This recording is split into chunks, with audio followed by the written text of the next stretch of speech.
What are you doing here? Yes, learn from your brother who is giving us $2,500 a month. Huh? That's me. Oh, so you're lying to take credit for your brother's achievements? I can't believe it. You're not a family member. I'm cutting ties with you. I understand. These parents are no longer important to me. I will cut ties with them. They should realize what will happen when the allowance stops. My name is Mia. I am a 38-year-old company owner. The company was small at first, but now it has grown to have more than 20 employees. Since it is still a developing company, I want to expand its scale while cooperating with my employees in the future. They always say things like this. Please confirm. There is a meeting at 4 p.m. The president of our business partner is calling. I lead a hectic life like this, but I feel very fulfilled by my work. However, I could never have imagined being in the situation I am in now when I was younger. My family environment was not very good. It wasn't because we were poor or anything like that. But I had to drop out of high school and was then forced to leave home. The reason I had to leave home was because of my younger brother. My brother Michael was always smart from a young age and was called a genius by those around him. Seeing his high level of ability, my parents doted on him. They spent all their time on him. They made him take swimming, piano, cram school, and anything else they could think of. And my brother did well in everything. As a result, my parents' favoritism towards their son became even more intense. Michael is really amazing. He's our pride and joy. Let's go out for a fancy steak dinner with the three of us to celebrate. Yay. Steak. Mia, you stay home. It's a waste to have steak with a failure like you. My parents always called me a failure. It's not that I couldn't study, but my academic ability wasn't particularly high. I was slightly above average. However, my parents, who saw my brother's success, compared me to him and called me a failure. Their attitude towards me after that was terrible. First of all, they felt that everything about me was a waste. I couldn't get new clothes, and I had to wear hand-me-downs from my cousins. On the other hand, my brother always got new clothes, and he was taken shopping. He was always treated to delicious lunches and sweets, and he even got toys. When I heard that story, I was really shocked. Why did my parents have to distinguish so much between me and my brother? I was doing my best too. My parents seemed to have no interest in me. So they told me that I must only apply to public high schools with low tuition fees, and if I want to go to a private high school, I should work instead of going to high school. I never thought they would say something like that, so I studied hard and passed the entrance exam for a public high school. I thought it was good that I could finally become a high school student, but an incident occurred when I was a second-year high school student. It all started when my brother said he wanted to go to a private high school. In the area where I live, there was a public high school with the highest academic ability. But my brother said there was a private high school he wanted to attend more than that one. That school also had a high academic level, so my parents agreed. However, my parents, who had invested a lot of money in my brother, wanted to save money for his university education. At that time, I became the sacrifice. Michael's future is more important than yours. So you should quit high school and work. I couldn't believe my ears. I don't want to quit school. I have a lot of friends, and I want to go to college too. Don't be selfish. We don't have money to spend on failures like you. Instead, repay us for raising you. Don't take it for granted that you have food to eat every day. My father and mother ordered me to drop out of school by force. I couldn't resist, so I had no choice but to quit high school. And so, I ended up getting a part-time job. While everyone was at school, I worked at a fast food restaurant and earned money. However, most of that salary was collected by my parents and became money for my brother's future tuition. Even though I was earning and giving them money, my parents didn't change their attitude towards me. I was very sad every day when I saw my brother having fun conversations with them in front of me. Moreover, one day I learned a surprising fact. It was when I was heading to work in the morning and passed by a neighbor, so I greeted them. Then they gave me a stern look and said this. You shouldn't trouble your parents so much. Dropping out of high school and working part-time to play around, isn't that a misfortune for your parents? Michael is so splendid, but what are you doing to ruin your family's reputation? I was so shocked that I couldn't move from that spot for a while. I never thought that the neighbor thought of me that way, and I thought it was definitely because of my mother. I had seen my mother bragging about my brother to the neighbors. She probably explained me like that at that time. They made my problem their own, even though they made me drop out of school for their convenience. According to the neighbor, my parents were worried about how to deal with me. They treated me like a nuisance, but they didn't even know how to deal with me. At that time, I didn't want to stay at home anymore. I'm leaving this house. What are you talking about? I can't admit that you live alone.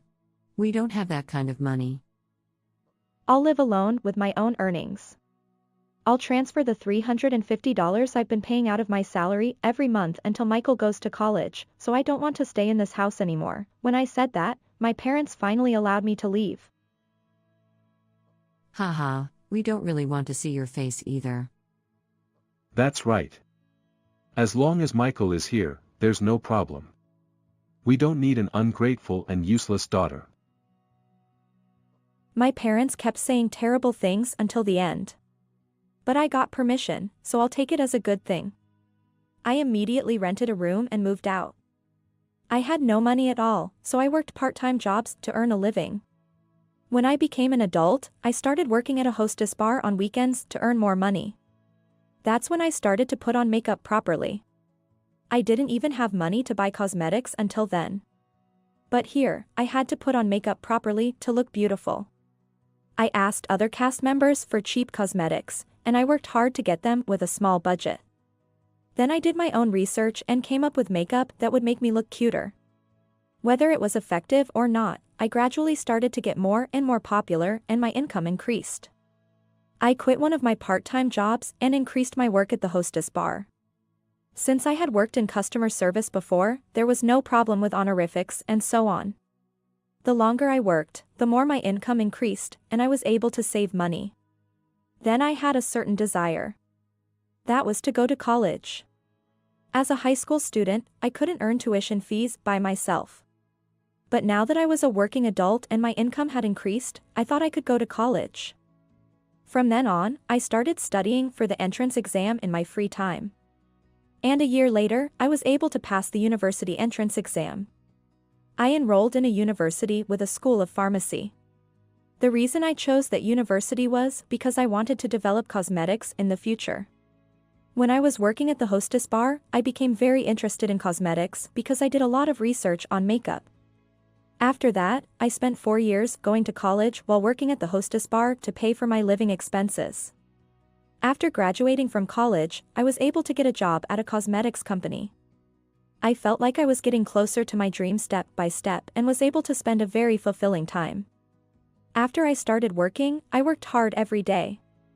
Since it was something I was interested in, I was able to gain new knowledge every day, and it was a lot of fun. I became more and more absorbed in the world of cosmetics and achieved results in my work.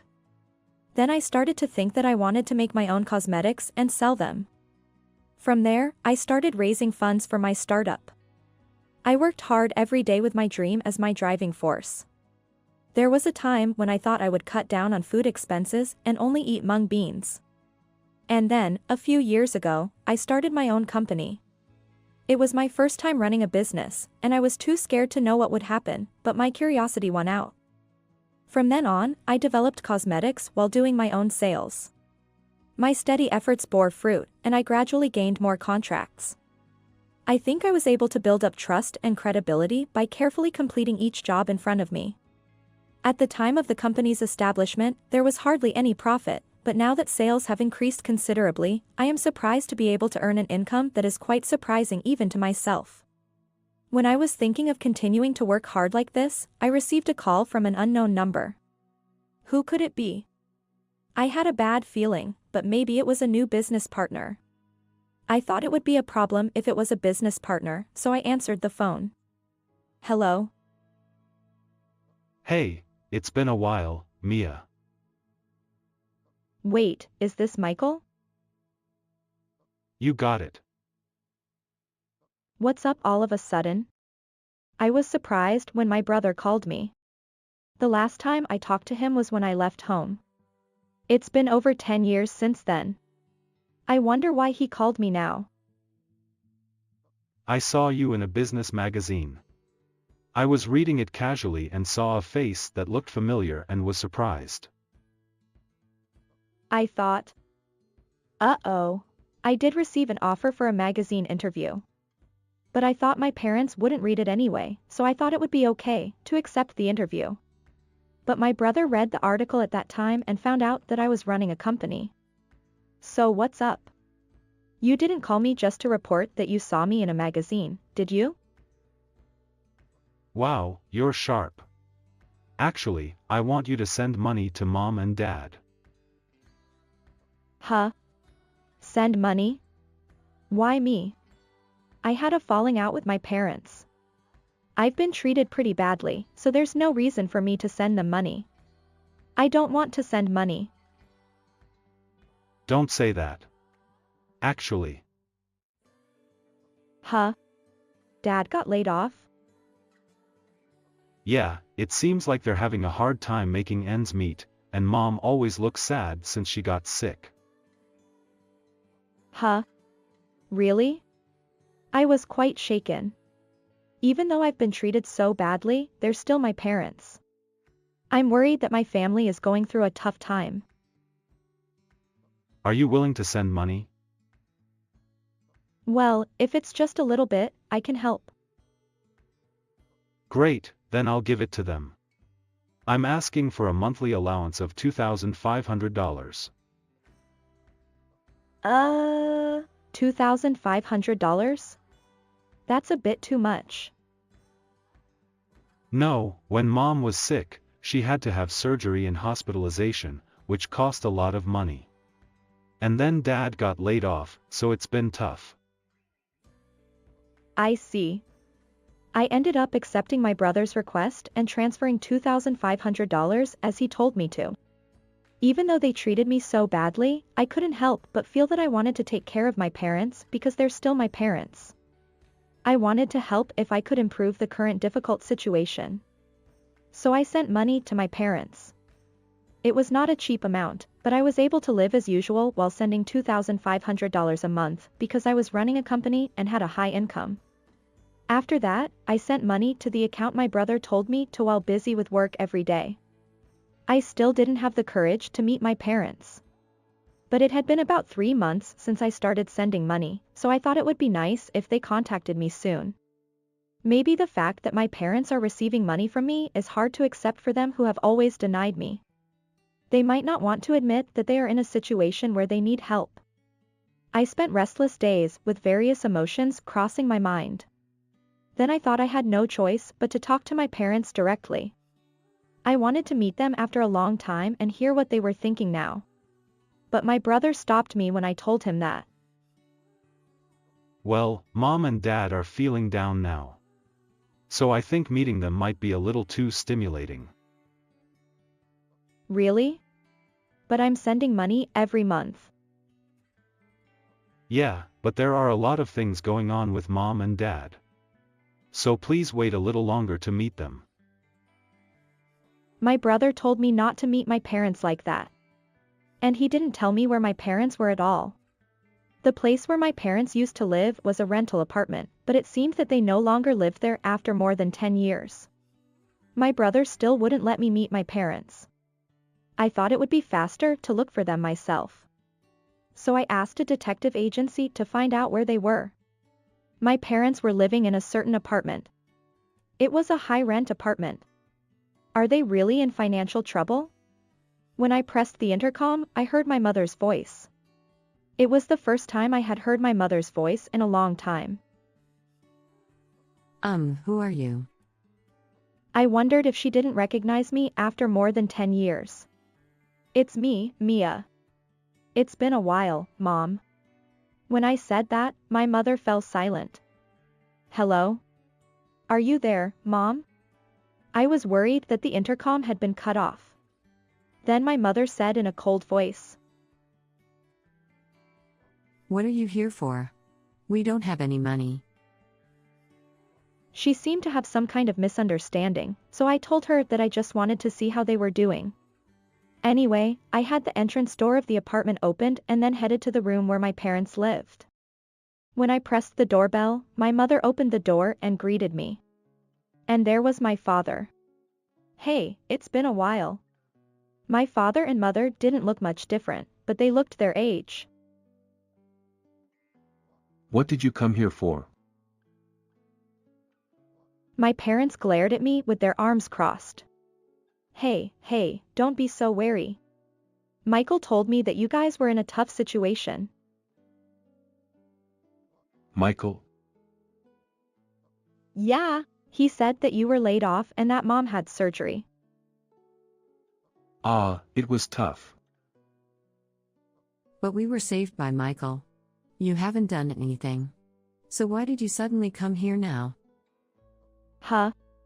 I haven't done anything? That's right. What are you doing here? You should learn from your brother who sends $2,500 a month. I didn't understand. Huh? That's me though. I mean, I'm the one who sends $2,500 Are you trying a to month. take credit for your brother's achievements by lying? I can't believe it. You're not family. I'm cutting ties with you. My parents didn't believe anything I said. But since I had transferred the money to my brother's account and he had given it to them directly, they probably didn't believe that it was from me. It was cruel of them to insult me like that and say that they would cut ties with me. I had been sending them money for the past few months to help them. Your existence has been a nuisance since the beginning. Yes. We only needed Michael. Got it. I don't care anymore. I'll cut ties with these parents myself. They should realize what will happen when the money stops. I went home immediately. And I decided not to send them money anymore. The next day, my brother called me, but I ignored him. He would probably just insult me too. I won't send him money anymore, and there's nothing to talk about. I blocked my brother's calls and returned to my daily life. I have a lot of work to do because it's very busy. It was already the next month before I knew it. Then I received a call from an unknown number. I thought it was a prank call, but it kept calling me, so I answered it fearfully. Huh? Is that you, Mom? Yes. It's been a long time. What's wrong? Why is Mom calling me? Don't say it like that. We're parent and child, aren't we? Weren't we supposed to cut ties? I don't want to. That was, a joke. I see. They can't make ends meet because I stopped sending them money. And when they urged my brother, he probably told them that I was sending them money. If you were sending us money, you should have told us from the beginning. I did explain it like that, but you didn't believe me. But at that time, Michael said he was sending us money. Besides, Michael was living with us and paying part of the rent for that room. I see. You were living together. It seems that my brother also benefited from my money. It's your father. I can't believe Mia is running a company. You're my proud daughter. My father tried to flatter me. This is a complete turnaround. Last month, you said that you only needed Michael. Well, I don't want to be manipulated by you anymore, so I'll tell you clearly. I won't have anything to do with you anymore. I'll cut ties with you and Michael. If you appear in front of me again, I'll call the police without mercy. Don't show your face to me again. wait a minute. That's right. We can't live without your money. I've been sending you money for about 6 months, so you should have some savings. No. When we moved to a new place, we bought expensive furniture and appliances, so all the money's gone every month. I see. Then sell the furniture and pay the rent. Anyway, I won't have anything to do with you anymore. Bye. Oh, wait. I said that and hung up the phone and immediately blocked their calls. According to what I heard from relatives, my parents and brother were begging for money from relatives. I suddenly wondered if my brother, who was good at studying, couldn't produce results at work. When I asked a relative about it, it seemed that my brother couldn't get a good job. Moreover, my proud brother failed at work without listening to his boss and quit the company because he couldn't bear the cold looks from his surroundings. After that, he worked as a part-time worker and earned about $700 per month.